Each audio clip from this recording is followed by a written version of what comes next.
I've always loved to write, and so I wanted more opportunities to, practice my writing skills and hone my literary voice outside of English class. So automatically, then writing for the school newspaper was the path for me.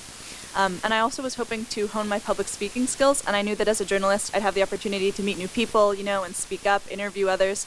So that was another reason why I decided to join. We're all four editors of the Campanile, which is our print newspaper, and I think I'm particularly attracted to print media. I think it's the best form of conveying information and conveying journalism. And I really enjoy how we as a newspaper collectively kind of bring out the voice of the community.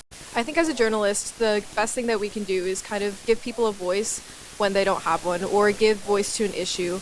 Our job is kind of to bring attention to certain issues or just bring to light new people, and I think that by having this platform to do that, we're able to do a lot for other people, for the community, and really get our own voices out there as well. The content that I personally have been working on the Campanile hasn't been specific to any particular field, but I would say personally I am interested a lot in how technology shapes our future and how we as journalists are able to uncover these kind of different perspectives and new perspectives in order to advance our field of knowledge. Truthfully, I think I'm more interested in applying the skills that I've learned as a journalist to other fields. So I've learned how to communicate with people, how to collaborate, how to speak up, be confident, and I think that could be applied to a wide range of jobs. I don't think that I'd want to limit myself now to just being a journalist. The main thing that I've taken away is the ability to pick somebody's brain and kind of just sit down and have a conversation with them, get the highlights of their personality in a 10-minute interview, which is pretty difficult. It's difficult to condense somebody's entire life into 10 minutes of interviewing, but that's a skill that you have to pick up as a journalist, and as Jacky was talking about, a skill that's applicable outside of journalism as well. I actually am one of those students who isn't sure that they want to pursue journalism in the future, but I feel like Jacky said earlier, the skills that I've learned in journalism are super crucial in developing my skill sets in other areas. Like Peter said, being able to interact with other people and be able to pick apart information and really analyze people and situations is really important for a really wide range of career fields, and that's why I feel like learning journalism in high school is super helpful for whether you want to pursue journalism in college and beyond, or even just other areas of study. I think the best thing that journalists can do in this kind of situation is to really, through their interviews and through their articles that they write, to really let people speak for themselves through whatever quotes you use, and to be able to convey a community perspective rather than your own. I actually just went to a talk with Marty Barron, who's the editor of the Washington Post at Stanford, and he mentioned that one of his journalists was investigating Trump's various donations to nonprofits.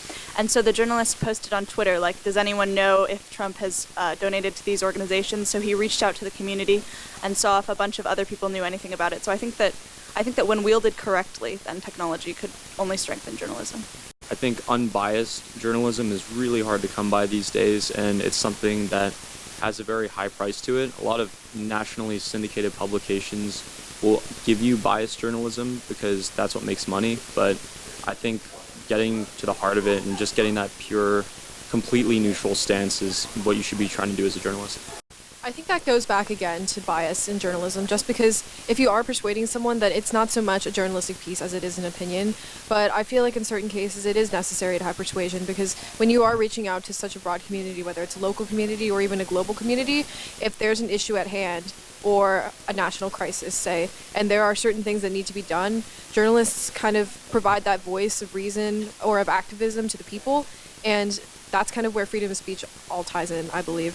It really gives people a new perspective on a certain issue, and it can be important for journalists to have that voice to persuade the people in the right direction. I also think that on balance, for the most part, journalists never really try to frame things a certain way, and if they happen to do so, it's part of their intrinsic biases towards things based on their previous experiences in life. And so I think the most important thing for a journalist to do is to really try and aim for that neutral position, as Peter said, but for the community to also recognize that journalists aren't perfect people and they're not able to filter things perfectly, and that not everything that may come off as a little bit biased is intentional.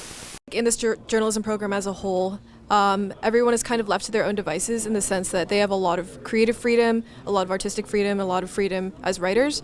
And so when you have that much freedom, you have a lot of room to kind of come up with your own ideas, make the decisions that work best for your piece or that work best for the publication. And so in that sense, when you have that freedom without the constant guidance of a teacher, you kind of learn to develop those critical thinking skills, kind of deciding, well, what's going to be best for this piece? Like, who are the best people to interview? Like, what's the best timeline I can have for this piece? What's the best design that will go with this story, or what's the best photo? And so through having that independence of this journalism program, you really learn to develop those skills.